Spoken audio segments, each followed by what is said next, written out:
559 Media is checking in. First time. Test press. Test play. Tony Brown inside the place. Yes. What's going on? Yeah, man. It's been a long time. It has, man. It's been more than a minute. Mm-hmm. We're here testing. Turn me up in the headphones, yo. Turn me up in the headphones. Give me some tops in the headphones. You need some headphones. I need some tops in my headphones, man. It sounds flat. How's that? Yeah, that's better. Yeah? That's better. Yeah. My headphones are always cranked to the maximum, you know. Yeah, Deaf soon, you know, because I can't help it, man. Mm-hmm. Yeah, so we're here testing out for our new podcast network that's going to be coming out within the next, few months. I ain't putting no time on it. No time on there right now. It's been crazy because if we're just gonna just sit here and just talk and then kind of like just feel out the vibes and that, I'm thinking it's a lot more to it than what I expected. But at the same time, I'm thinking I just want to get it out there. You know what I mean? I want to put the network on there and get the interest. I still think what we need to do is get it out there. You know what I mean? And generate that interest. Yeah.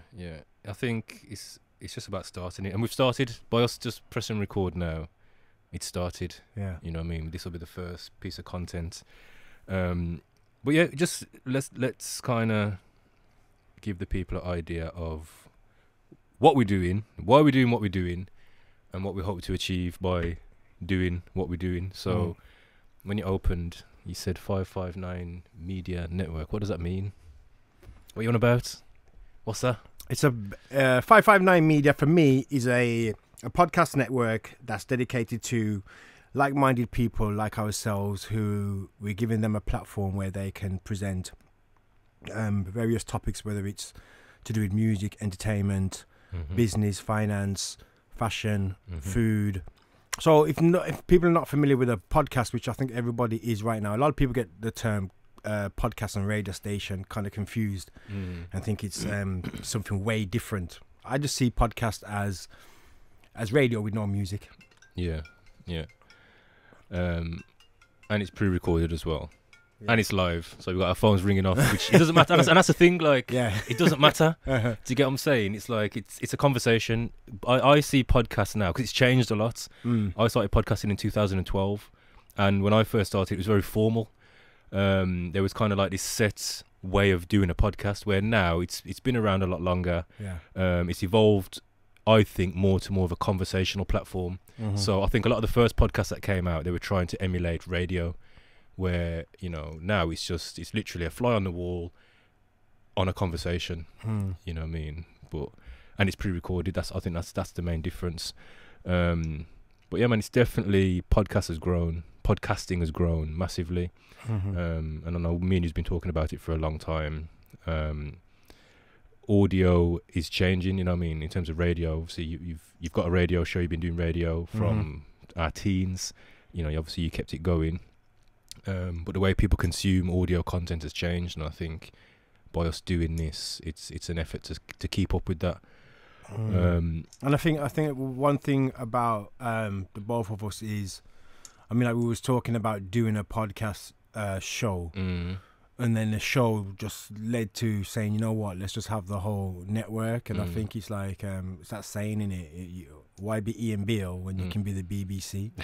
You know what I mean? So why'd you always use Ian Beale as an example? Because he's been there the longest. You'll be there long and long and long, and this brother ain't thought about, I might set up my own thing. Yeah, I have my own spin-off show or something. You know what I mean? But he can't do nothing else. You know what I mean? Apart from be Ian Beale, can't be anything else. You know what I mean? That's his thing. It's set. But yeah, it's like I said. I think with us as well,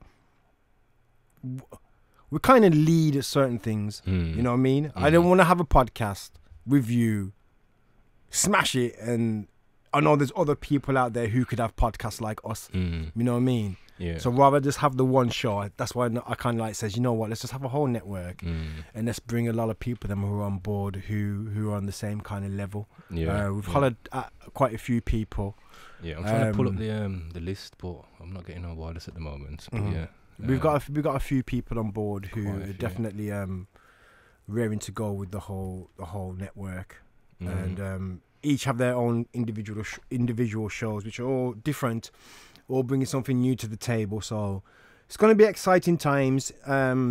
Like I said, it is early days, but we put a lot of time and effort into, sorting out all of our social media platforms, YouTube, Instagram, Facebook. Everything is out there at the moment. It's just pressing launch and going with the whole thing. Yeah, I know for me, it's kind of wanting to get everything in place before we start. And trying to get everything, not perfect, but like you said, getting all the social media platforms in place, because we're inviting other people onto the platform as well. There's an element of business that has to be right, so wanting to get all the agreements in place, sit down and speak to people to see where they're at and make sure they understand what they're getting involved in, and get, just getting all them things in place before we start. But there comes a time where it's just like, you know what, let's just go and record. And that's kind of what this is. So this is kind of like episode 0. You know what I mean? Is this going out? Yeah, man, put it out, of course. Okay, yeah, man, put it out, man. Episode 0. Yeah. So, next one. So how are you going to run this then? Because if this is because we said we're going to do a show together. This is a show. We've got our show. We have no name for it yet. It's called 559. Oh, so we do. So we headlining the whole thing. 559. There you go. So episode 0 is just us testing us out. Episode 1. We'll come back with you and give you the full info of why we chose the name 559. No, man, we did that now. You want to deal with that now? Might as well. As episode 0. I don't even know what episode 1's going to be, but episode 0 is like the intro episode.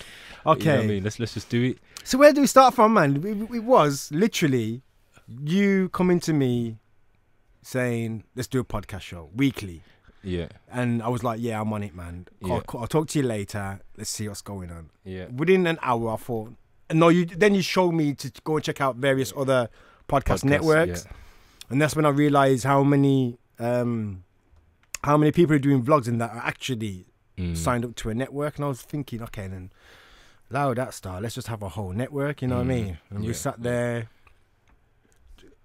busting our brains over how many different kind of names. How many names have we got? I've still got the piece of paper, the scrap paper, of like what I was jotting down.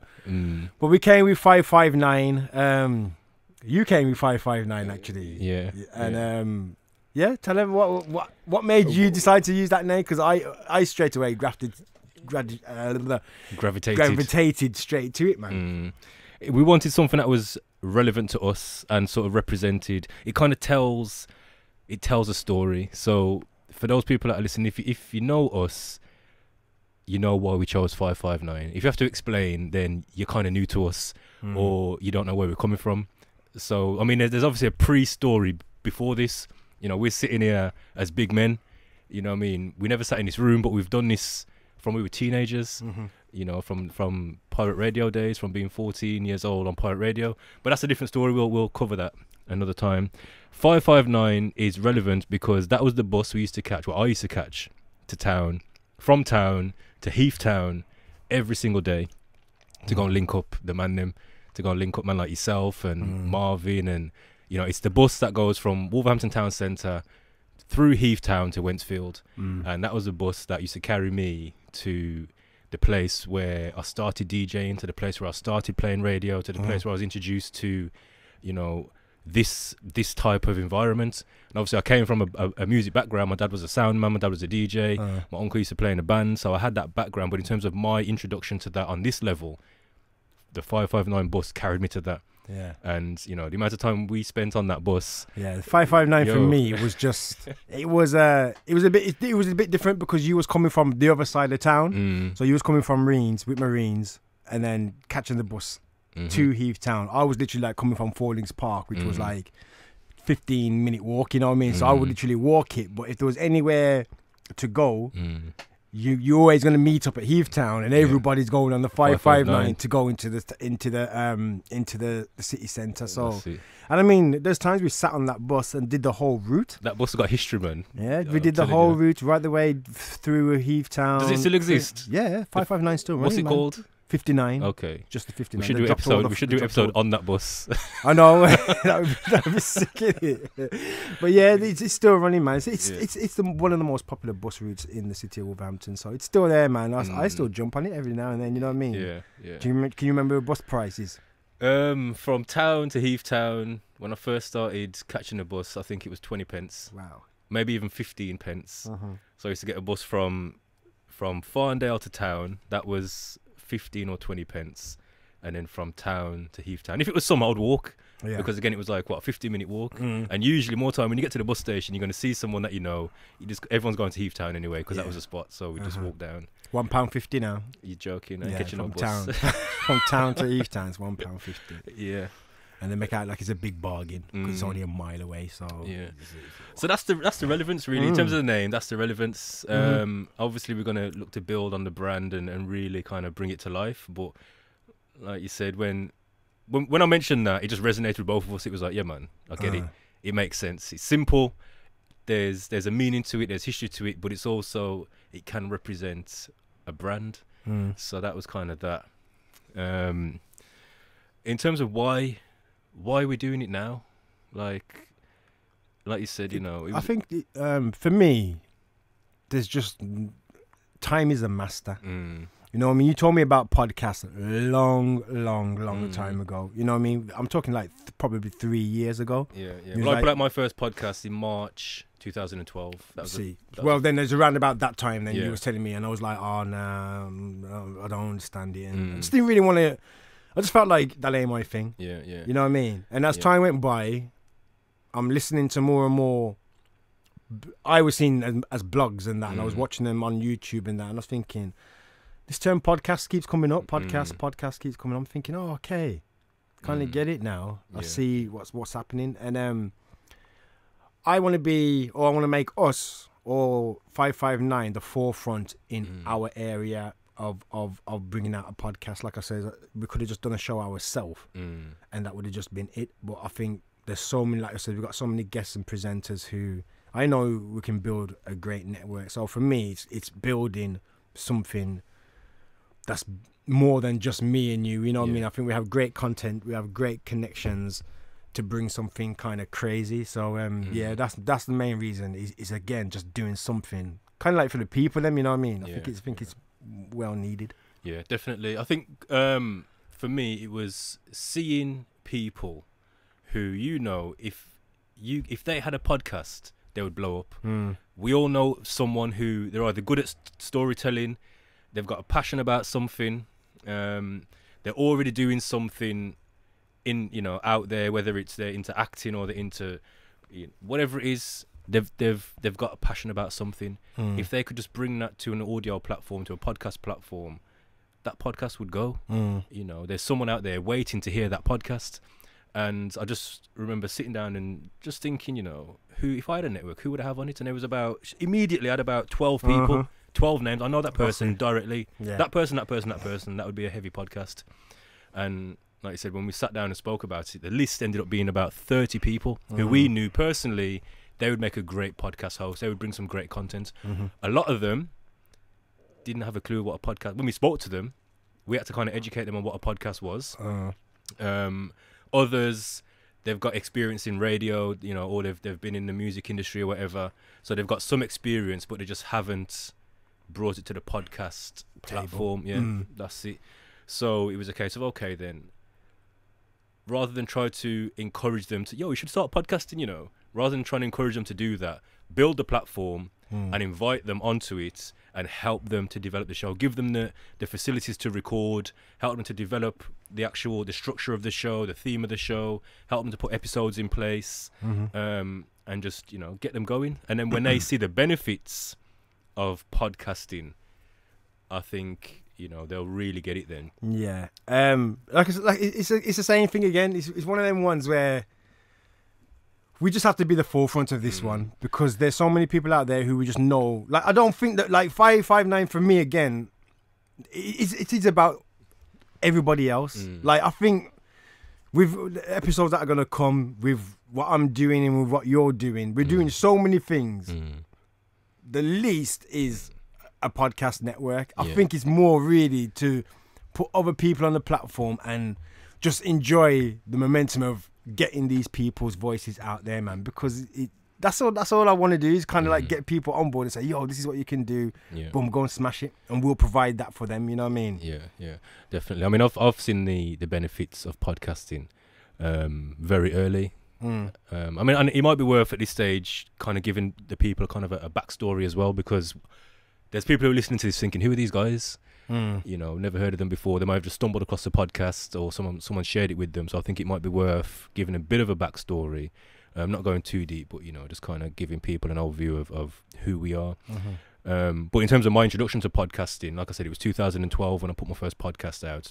And that was because I'd seen others in the podcasting space build businesses off the back of podcasts, or use a podcast to grow, to market and grow and develop their business to the point where that became a successful business. And at that time I was working in the local authority. I was working for the council, and I knew that my job was going to be at risk because the council were cutting budgets. We'd lost 50% of our workforce in one sweep, just woof, gone. And I knew that sooner or later my job's going to be at risk.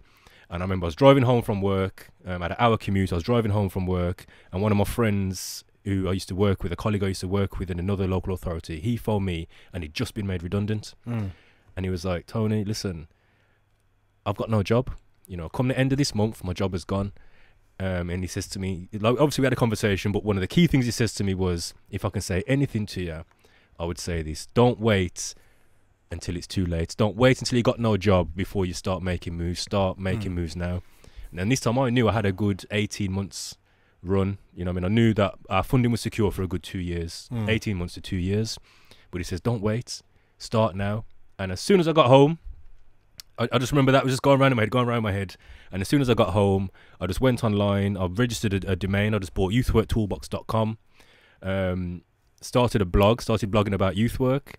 And I think it was probably 2 or 3 nights later, sometime that week, I just plugged in my mic. I had a bit of equipment back from my DJing days and production days. I just plugged in a mic, put it on my computer, and just started recording. And I started doing Youth Work Toolbox as a podcast. I recorded 3 episodes, and I just uploaded them onto iTunes.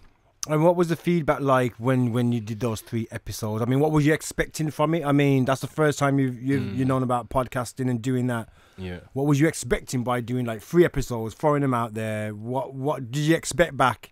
And was it either more or less than what you was expecting? I was expecting a couple hundred downloads, and I probably got about 30, 70. You know, as time went on, it went from like 15 to 30 to 70. So what's the most you got on that show? Yeah, couple thousand. Yeah, man. Because obviously I'd done that for over a year. You know, there was times where I had a real big run, and I was putting out episodes like once a month. Then I went to every week, and then I kind of dropped off again. So during the time of doing Youth Work Toolbox as a podcast, it was up and down. I was never really consistent every single week. But the back end of it, I was getting a couple thousand downloads as soon as that went out. And obviously I'd gone on to do other podcasts where we was getting, like, as soon as that thing went live for that week, we was getting 10,000 downloads, sometimes 20,000. But my expectation was it's going to pick up and I'm going to get loads of listeners and I'm really going to, you know, build this thing into some type of business. What it really did for me was when I did eventually leave work, because like I said, I'd done that in preparation to build a platform so that when I leave work, I'm not starting from a standstill position. What it did do was when I did come to leave work and I was going and pitching contracts, because I went out as an independent consultant, as a youth work independent consultant. When I was pitching for work, I could point people to say, you know, when they're saying like, so who are you? And I'm trying to sell myself to them, I can say, well, go to youthworktoolbox.com and you can see who I am. And I always remember the first contract I ever got, when I eventually got the contract and I began to build a relationship with the commissioners who gave me the business, they says to me, when I came for the interview and they went and looked at my website and they listened to the podcast and they saw the YouTube videos, from that I was head and shoulders above everyone, to the point where there was people that they'd worked with previously who had contracted before. I got the contract over them, and it was simply because I could point to a platform and say, go over there and have a look. And they said, you know, listening to the podcast, they got to know who I was, you know, so they got familiar with who I was. I could talk about this topic with a level of authority, you know, I could show my expertise. So it wasn't like I'm trying to just win them an interview. After the interview, they could then go and look and say, well, right, he does know his stuff, and listen, he's talking about this, and that's what we want him to do. So straight away, it put me in a much stronger position when pitching for jobs. And that's what I'm saying, for those who we're looking to bring to the platform, when they realize the benefits of podcasting and they see, you know, it's positioned them in a much stronger position, they'll get serious about it. So, yeah, man, that's definitely one benefit I seen from podcasting. So it's a real eye-opener, man. You know what I mean? Big shout out, reaching out to all those who are going to be tuning in. I think we've got so many shows to go through. I've got my radio show in 20 minutes, so I'm going to kind of zip off in about 5 minutes because my special guests are going to be coming through.